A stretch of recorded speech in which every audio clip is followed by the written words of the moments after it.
آج اللہ تعالیٰ ذرا سی دیر میں زمین کو ہلا کے ہمیں دکھا دیتے ہیں، سمندر کا سونامی بھیج کے ہم کو دکھا دیتے ہیں کہ ہم کیا کر سکتے ہیں۔ یہاں قرآن میں اللہ تعالیٰ نے سورہ تکویر میں کہتے ہیں کہ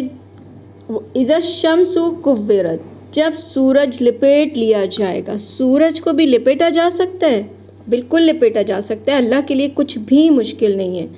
قیامت کے دن حدیث ملتی ہے کہ قیامت کے دن چاند اور سورج لپیٹ دیے جائیں گے، اور کچھ روایات میں تو یہ بھی ملتا ہے کہ لپیٹ کر ان دونوں چاند اور سورج کو جہنم میں پھینک دیا جائے گا، تاکہ وہ لوگ جو ان کی عبادت کرتے تھے، ان کی ورشپ کرتے تھے، وہ دیکھ سکیں کہ یہ چاند اور سورج کچھ بھی نہیں تھے، عبادت اصلی رب کی کرنی تھی۔ تو یہاں رب نے کہا اذا الشمس کورت، جب شمس یعنی سورج کو کورت کور کر دیا جائے گا، لپیٹ دیا جائے گا۔